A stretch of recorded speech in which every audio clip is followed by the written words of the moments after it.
Welcome to Veil of Shadows, Book 1, The Amulet of Shadows, by Marie Mayer. Chapter 15, The Night of Convergence. It began after midnight. No tremor announced it. No slow testing pulse. Elara woke with the amulet already burning against her chest. Not warmth. Heat. She sat upright, breath shallow, the dark of her room pressed close around her. For a heartbeat, everything seemed still. Then the lattice moved. Not in one place. In many. West, north, east. Multiple seams flaring faintly in near unison, not fully aligning, but surging together. Reese's door opened down the hall before she could rise. Elara. I know. Her voice was tight. She was already on her feet. The pressure beneath the foundation stone deepened instantly. The keystone. They were converging toward it. The Crown Network had stopped testing one seam at a time. It was attempting synchronized strain. She moved to the study without lighting a lamp. The hearth loomed in shadow. The amulet's heat intensified with every step. When she pressed her palm to the lowest stone, the seam beneath it answered immediately. The inward pull surged, not from one direction, but from several. The lattice threads tightened like drawn wires. The manor groaned softly. Reese entered behind her, eyes wide. They're all active, he said. Yes. The burial rise flared faintly in her awareness. The river seam tightened. The ridge fragment deepened its pull. The network was not aligning a single node. It was attempting to force cohesion through collective pressure. The amulet burned almost unbearably now. Her breath hitched. The inward pull was different tonight. It did not invite. It compelled, not to dominate the lattice, to relieve it. If she gathered, if she stepped into the seam fully, the pressure would resolve instantly. All threads would flow toward her. The strain across the ring would collapse into singularity.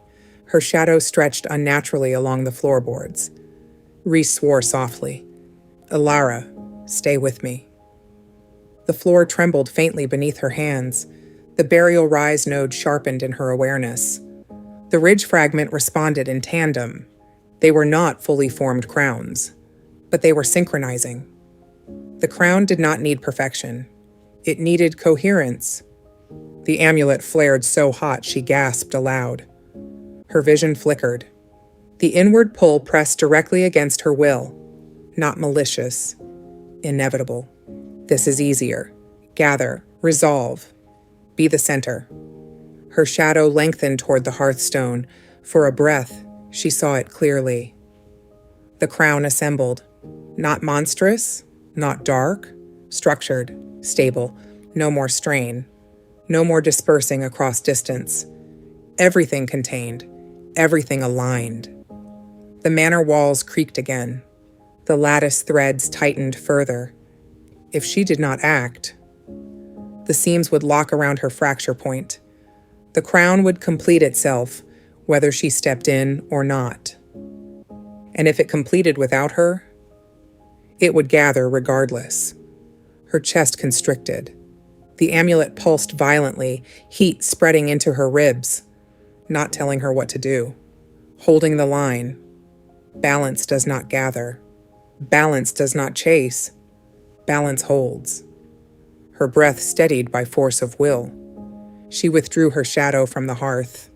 The inward pull sharpened immediately in response, frustrated. She pressed both palms flat against the stone. I will not crown you, she whispered. The network surged, all at once. The burial rise seam flared. The river tightened. The ridge fragment deepened. The pressure became almost unbearable. Her knees buckled, but she did not remove her hands. Reese gripped her shoulders to steady her. Elara! She did not answer. She shifted her awareness outward, not toward the nodes individually. Not chasing, expanding. The amulet's heat changed, no longer compressing, radiating. Not force, presence. The warmth spread through the foundation stone, into the seam beneath the manor. not attacking the lattice, strengthening the fracture. The inward threads met resistance, not rigid, not combative, elastic, dispersive. The synchronized seams faltered slightly.